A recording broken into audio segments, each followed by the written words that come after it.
Olá, aluno, aqui é o professor Luiz Paloski e nessa aula a gente vai falar sobre introdução à matemática financeira. E hoje a gente vai falar da matemática financeira que justamente ela auxilia, ela nos traz uma ferramenta com vários tipos de fórmulas, de cálculos que a gente pode fazer para tomar as decisões, para decidir se o investimento ele é viável ou não, se tomar um determinado empréstimo por determinada taxa de juros é bom ou não, se eu vou estar pagando muitos juros ou pouco, ou então para realizar uma decisão de financiamento, né? Se eu vou realizar o financiamento por um tipo de financiamento, como o sistema Price ou o sistema saque, enfim. Isso nos auxilia nas tomadas de decisão. A matemática financeira ela é muito utilizada justamente para esse auxílio. Então a gente sempre tem que considerar, quando a gente analisa qualquer tipo de investimento, qualquer tipo de financiamento, o dinheiro ele tem uma variação no seu valor ao longo do tempo. Então, quando eu realizo uma poupança, por exemplo, então eu guardo parte do meu rendimento hoje, eu estou esperando no futuro ter um gasto, um poder de consumo maior. Só que para eu ter o incentivo, por exemplo, para eu guardar esse valor, é uma taxa de juros. A taxa de juros, por exemplo, que é a remuneração do capital, ela é um incentivo à poupança. Então isso mostra que tem impacto. O dinheiro, ao longo do tempo, ele tem um impacto. Então se eu tenho uma taxa de juros que eu aplico o meu recurso e depois eu vou ter esse rendimento no futuro, mostrando que que o meu dinheiro ele muda de valor ao longo do tempo. Se eu não deixar aplicado em lugar nenhum, por exemplo, eu vou ter a perda desse poder aquisitivo em virtude da corrosão desse poder aquisitivo pela inflação, por exemplo. Então é muito importante a gente se preocupar com essas questões, por exemplo, a inflação, qual é a taxa de juros que está envolvida no tipo de financiamento, no tipo de empréstimo, no tipo de investimento que eu vou realizar. Então tudo isso é muito importante. E nós temos aqui no slide os tipos de fatores de produção. Então nós temos o fator trabalho. Qual é a remuneração do fator trabalho? É o salário. A terra, que é um outro fator de produção. Qual é a remuneração da terra? É o aluguel. Enfim, temos o fator de produção de técnica de produção, por exemplo, né? Eu tenho patenteado uma técnica de produção, um tipo de operação que eu realizo para produzir algo. Eu recebo royalties por aquilo, né? Quando eu tenho uma patente, por exemplo. A administração recebe os lucros, porque é o trabalho de administrar alguma coisa, então, ou sobre o capital, por exemplo, capital físico, né? A gente tem o lucro.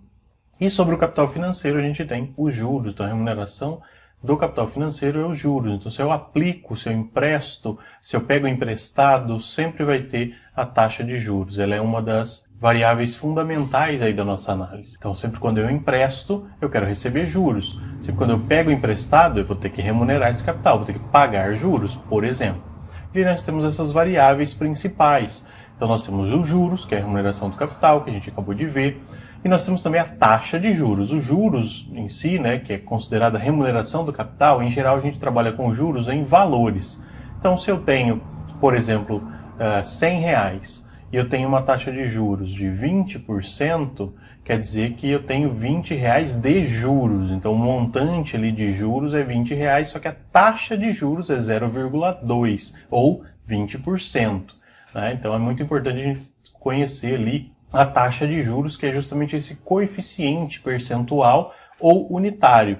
Sempre tem que lembrar que ela é expressa, em geral, nos exemplos, nos cálculos, nos contratos, como percentual. Então, você vai ter uma taxa 20% ao ano, 15% ao trimestre, 2% ao mês.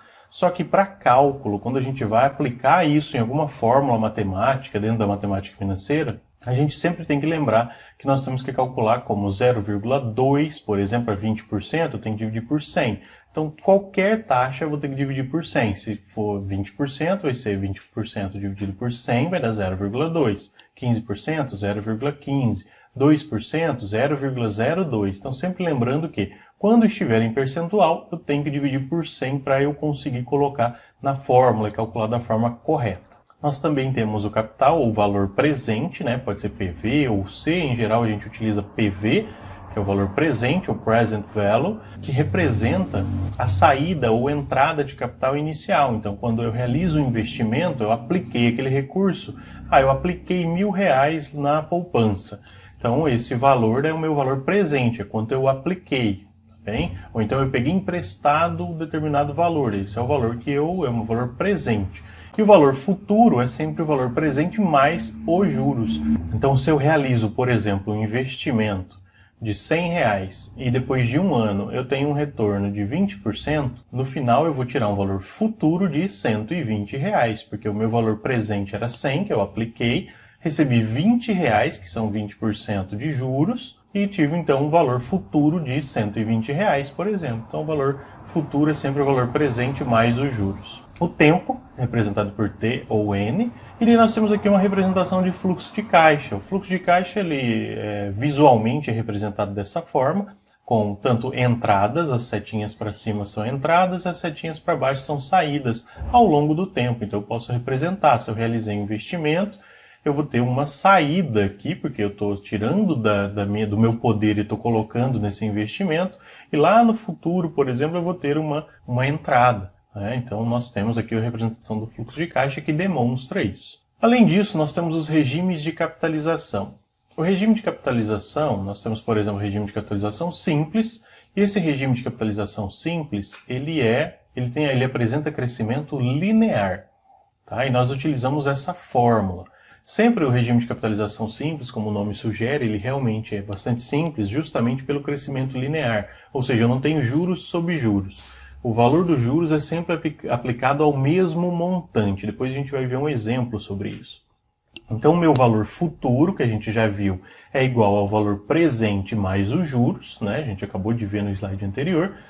Os juros, ele é, no juros simples, representado da seguinte forma: é o valor presente vezes a taxa de juros vezes o período que vai ficar aplicado.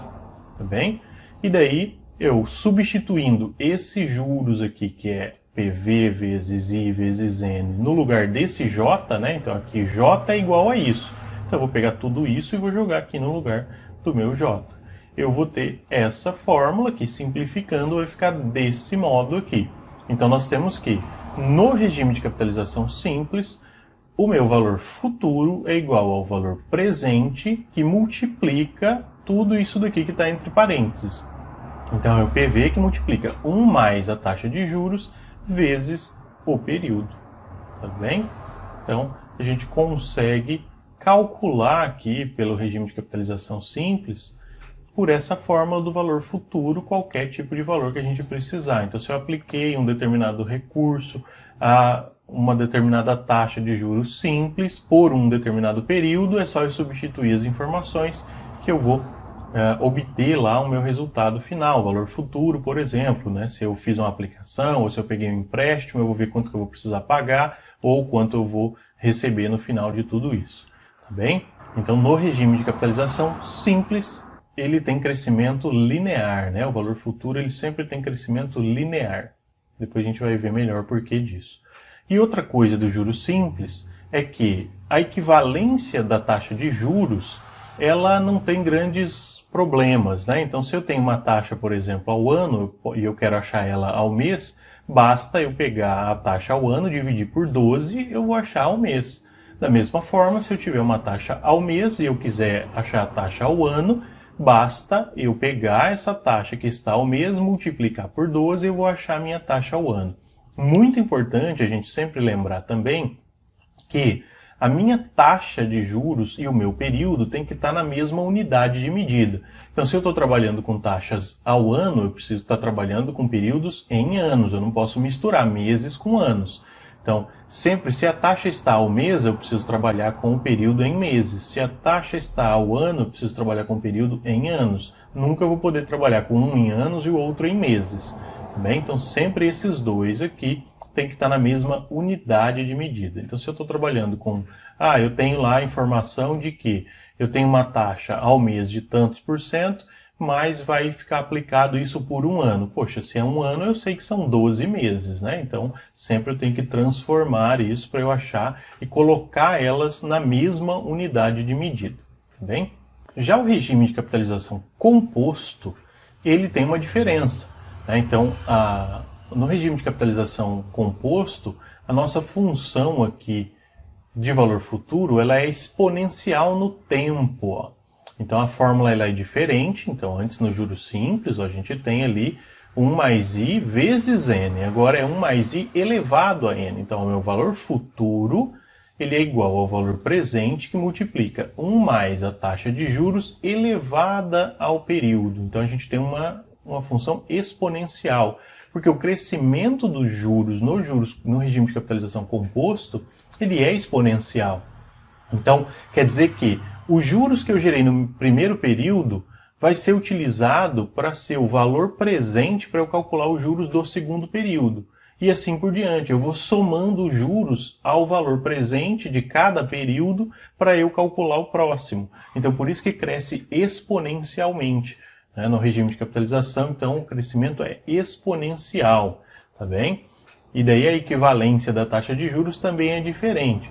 Mas vamos passar para um exemplo que mostra essa diferença do regime de capitalização simples para o regime de capitalização composto. Então vamos pensar no seguinte exemplo. Primeiro vamos pensar no juros simples, né? No simples, o que aconteceria? Eu tenho um valor investido de R$1.000. Então pensamos que a gente tem R$1.000 investidos por 3 meses a uma taxa de 20% ao mês. Isso aqui no juros simples. Então, a cada mês eu vou ter um rendimento de R$200, correto? Porque eu vou ter aqui como rendimento os R$1.000 vezes 0,2, que me dá R$200. E daí eu vou ter um montante aqui, montante ou valor futuro,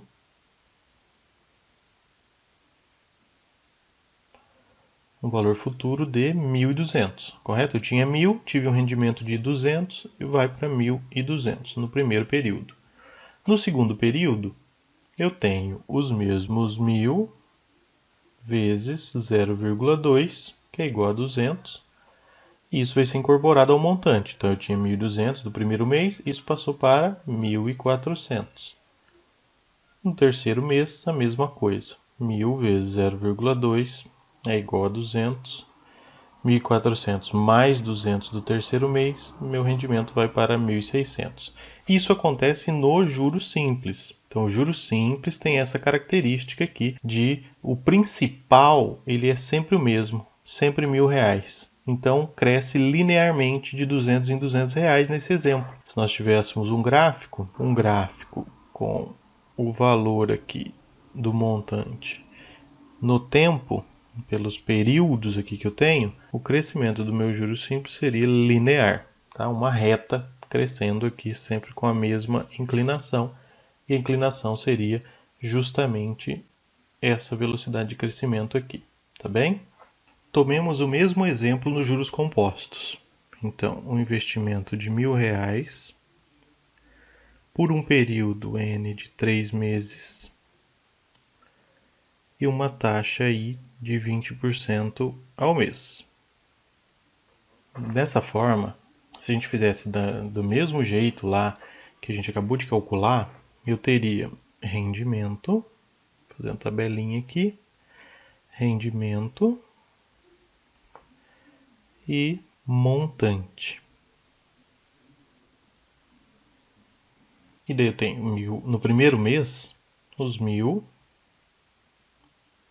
vezes 0,2, que me daria R$200.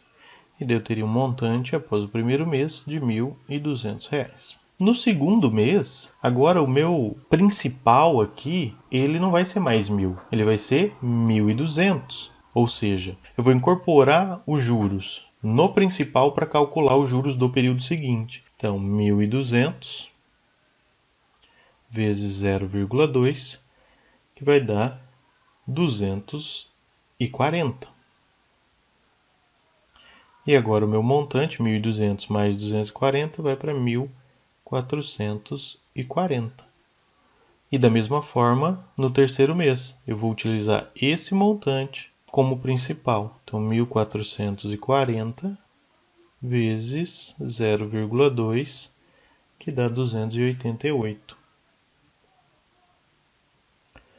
1.440 mais 288 dá 1.728. Então, nos juros compostos, há a capitalização dos juros, porque agora o principal ele não é sempre o mesmo, sempre os 1.000. Não, o principal ele passa a ser, a partir do segundo mês, ele passa a ser o principal do período anterior mais os juros gerados, né? Mais os 200 aqui. Então vai ser os 1.200, que vai ser o principal para o próximo período, para a gente calcular os juros. E esses juros vai ser incorporado ao novo principal e assim por diante. Então dá uma diferença significativa quando a gente compara, né? Nesse exemplo de juros compostos, deu 1.728, na mesma taxa, com o mesmo período e o mesmo investimento inicial. 1.728 contra 1.600 aqui no nosso exemplo do juros simples. Então, colocando no gráfico, é que eu tenho uma função exponencial. Eu tenho aqui o crescimento, por exemplo, do montante, ele é exponencial em relação ao tempo. Quer dizer que eu tenho uma curva exponencial.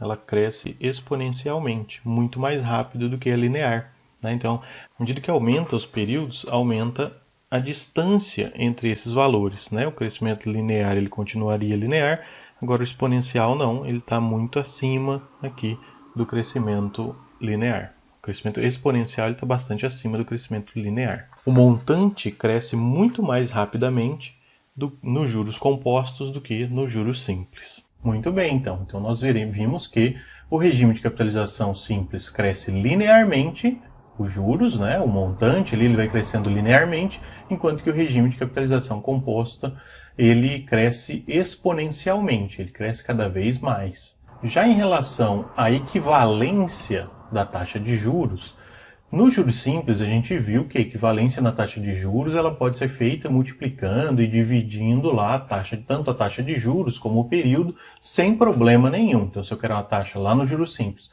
ao mês e ela está em anos, basta eu dividir por 12 e assim por diante. Agora, no regime de capitalização composto a gente tem essa fórmula aqui. Então eu vou pegar qual é a minha taxa de juros do período maior, que vai ser igual a 1 mais a minha taxa de juros do período menor elevado a n menos 1. Então se eu tenho, por exemplo, uma taxa ao mês e eu quero achar ao ano, basta eu substituir ao mês aqui, colocar o período de um para o outro e achar a taxa ao ano, por exemplo. Tá? E se eu tiver uma taxa ao mês, basta substituir ao ano aqui e fazer as devidas transformações matemáticas para resolver aqui para o meu período ao mês. Vamos a um exemplo. Então, como eu disse, né, nós temos a equivalência aí dos juros e para essa equivalência a gente utiliza essa fórmula aqui, né? A taxa de juros maior é igual a 1 mais i elevado a n menos 1. Dois exemplos. Então, vamos supor que eu tenha uma taxa de juros ao mês e eu quero achar ao ano. Então eu tenho 2% ao mês e eu quero achar essa taxa em percentual ao ano, né? Eu não posso, como eu disse, nos juros compostos, simplesmente multiplicar por 12. Se eu tivesse 2% ao mês no juro simples e quisesse achar em anos, bastaria multiplicar por 12, eu teria que 24% ao ano. Já nos juros compostos eu não posso fazer isso, eu tenho que fazer o cálculo, utilizando essa fórmula aí que está demonstrada. Então, substituindo na fórmula, eu vou ter que a taxa de juros maior, que é que eu quero achar o ano, né? E eu tenho em meses, vai ser igual a 1, que é da fórmula, mais 0,02, porque é 2% dividido por 100, elevado a 12, porque eu tenho ao mês e quero achar em anos, então é 12 meses. Menos 1. Então, a minha taxa vai ser igual a 1,02, que é 1 mais 0,2, elevado a 12, menos 1. Agora, eu faço 1,02 elevado a 12, né? Então eu preciso de uma calculadora para fazer esse cálculo. Então, meu i vai ser igual a 1,268242. Eu vou utilizar 6 casas aqui, tá? Menos 1. Aí eu faço 1,268242 menos 1, vai dar 0,268242. Para eu achar em percentual, eu vou multiplicar por 100, né? Porque a gente sempre divide por 100 lá no início, para achar em taxa unitária, para colocar na fórmula. Na hora que a gente resolve o exercício, a gente volta para percentual para facilitar. Então eu vou multiplicar por 100, eu vou ter uma taxa igual a 26,82% ao ano. Então quer dizer que uma taxa de 2% ao mês composta ela é equivalente a uma taxa de 26,82% ao ano. Nós temos um segundo exemplo, e esse segundo exemplo ele é o inverso. Então agora a gente tem ao ano e eu quero achar em meses. Então, por exemplo, eu tenho aqui uma taxa de 8,5% ao ano e eu quero achar qual é a equivalente dela em meses. Então, qual é essa taxa de 8,5% ao ano em meses, né? Uma taxa composta. Então, agora, o meu I maiúsculo lá da fórmula é 8,5, né? Que está ao ano. E eu quero achar em meses. Então, vai ser 0,085, que é 8,5% dividido por 100, eu vou achar em unitária, que é 0,085, que é igual a 1 mais I, que eu não sei, que eu quero achar qual é essa taxa ao mês, elevado a 12 também, porque é um ano, né? Menos 1. Esse menos 1 eu posso passar para o outro lado somando, né? Ele está subtraindo aqui, negativo, então ele vai passar para o lado de lá, somando. Então vai ficar 0,085 mais 1 igual a 1 mais I elevado a 12. 1 mais 0,085 é 1,085, que é igual a 1 mais I elevado a 12. E agora a gente precisa fazer um procedimento aqui que é um pouquinho mais complexo, né? Mas aplicando aqui a igualdade, para manter a igualdade, a gente tirar desse elevado a 12 aqui que nós temos, né? Eu teria que tirar a raiz 12 de cada lado, né? Porque se eu tirar a raiz 12 aqui, ó, de cada lado, esse 12 corta com esse, então quer dizer que a raiz 12 de 1,085 é igual a 1 mais I. Então eu preciso calcular a raiz, essa raiz 12 aqui de 1,085. As calculadoras convencionais, elas não têm essa raiz acima da terceira, por exemplo. Você pode ter calculadoras científicas que têm raiz cúbica, por exemplo. Então a gente tem a raiz quadrada, que é normal, depois a gente tem a raiz cúbica, aí vai subindo, né? Você pode tirar a raiz que você quiser. Mas as calculadoras, em geral, elas vão ter raiz quadrada ou as científicas vão ter raiz cúbica, que é quando a gente teria o 3 ali no lugar do 12, né? Para raízes maiores, a gente utiliza uma regrinha matemática que diz que se eu tiver uma raiz n, né, ou seja, qualquer raiz que seja de um número a, por exemplo, é a mesma coisa que eu pegar esse número a e elevar a 1 sobre n, ou seja, esse número n aqui é igual a esse número aqui.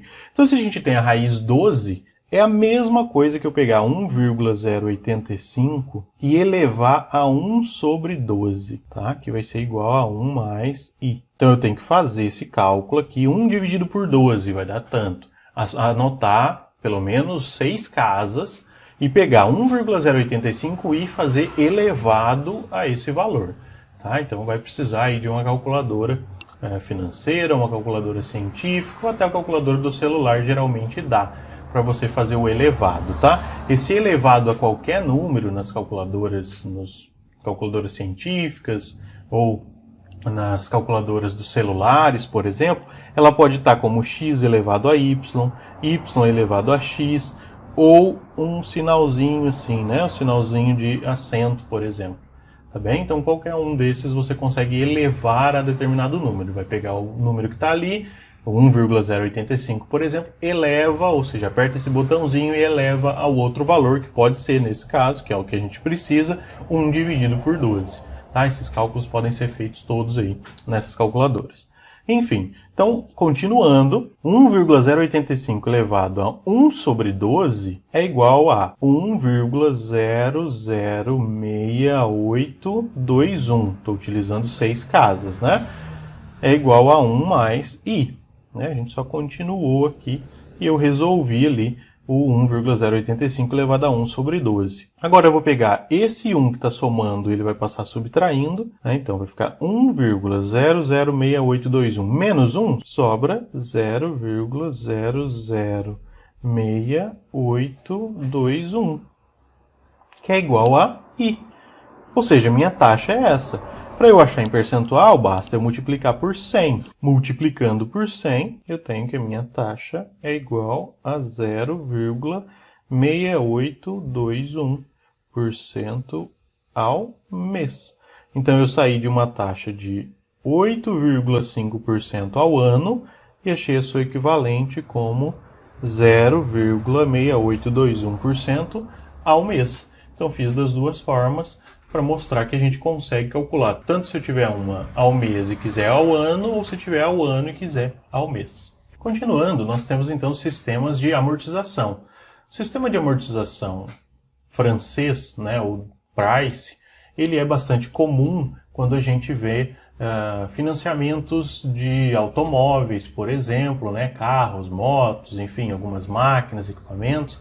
A gente vê bastante a utilização do sistema francês ou da tabela Price. Nesse sistema, a característica principal dele é que ele tem prestações iguais, periódicas e sucessivas. Qual é a fórmula que eu utilizo? Então, para calcular a prestação, eu vou ter essa fórmula aqui, vai ser o PV, ou seja, o valor que eu estou pegando emprestado, por exemplo, que multiplica tudo isso daqui que está dentro aqui. Então, 1 mais i elevado a n vezes i, dividido por 1 mais i elevado a n menos 1. Então, aqui eu vou calcular a prestação, que vai ser a mesma para todos os períodos.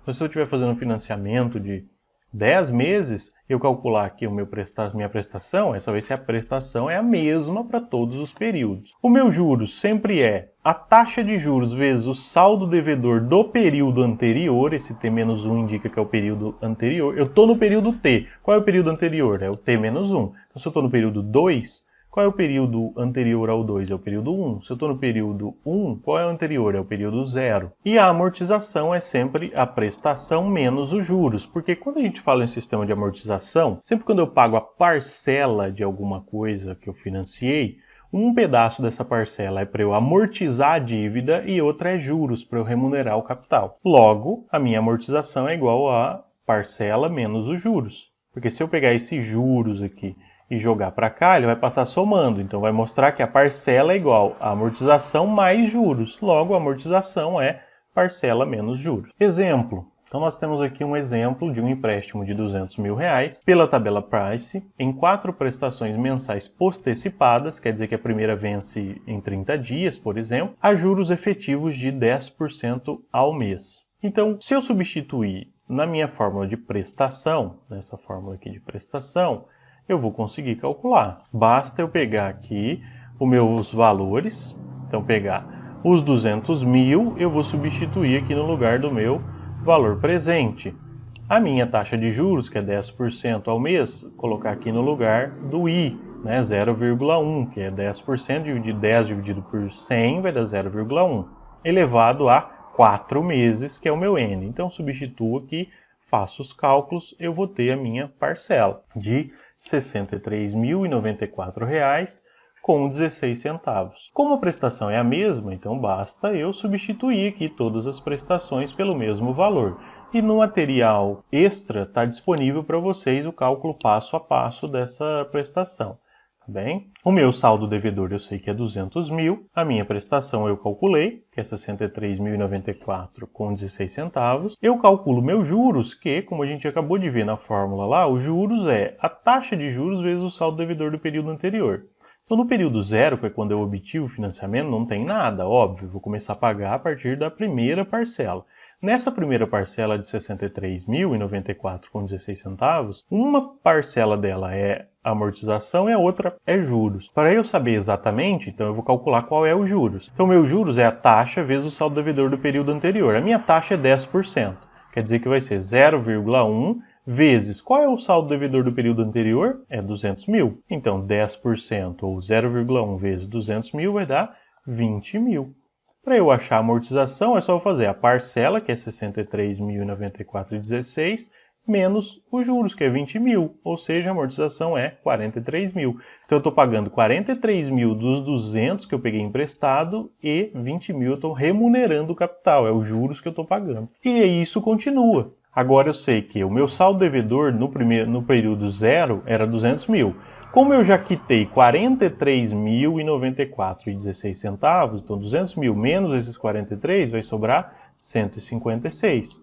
156.905,84 vezes 0,1, eu vou achar os juros do próximo período, vai ser 15.000. 63.000 menos esses 15.000 vai dar a minha amortização, que é 47. Aí eu faço os 156 menos os 47, vai dar 109.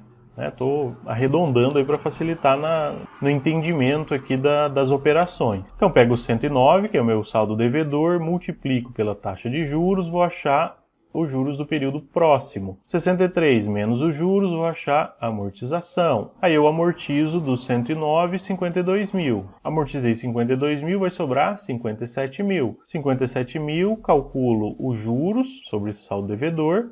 Vou ter os juros de 5.000, daí os 63 menos 5.000 de juros, eu amortizo o restante da minha dívida.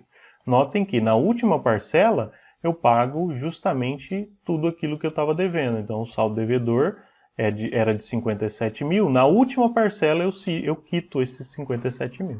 Então, sistema francês ou price, a prestação é constante. Já no sistema de amortização constante, como o nome diz, a amortização é constante. Então a parcela varia e a quantidade de juros que eu pago também varia. No sistema francês, a gente viu que a parcela era fixa. Então, amortização e juros variavam, no mês foi 43, depois 47, então a amortização foi aumentando, enquanto que os juros foi diminuindo. Já no sistema de amortização constante, a amortização ela é constante. E daí, nesse caso, os juros vai diminuir e a prestação também vai diminuir. Como que eu calculo? Então, a amortização vai ser o valor presente dividido pela quantidade de períodos, bem simples, e o restante é igual. Então, os juros de cada período vai ser igual à taxa de juros vezes o saldo devedor do período anterior, e a parcela vai ser igual à amortização mais os juros. Geralmente, esse tipo de financiamento é utilizado para financiamento habitacional, é uma das opções de financiamento habitacional. Então, vejamos o mesmo exemplo de um empréstimo de 200.000, só que agora pela tabela SAC, ou seja, o sistema de amortização constante, nas mesmas 4 prestações e a mesma taxa de juros de 10% ao mês. Então nós tínhamos um saldo devedor de 200.000, no primeiro momento, que é quando eu pego esse empréstimo, não acontece nada, então a partir do primeiro mês é que eu vou pagar a primeira parcela.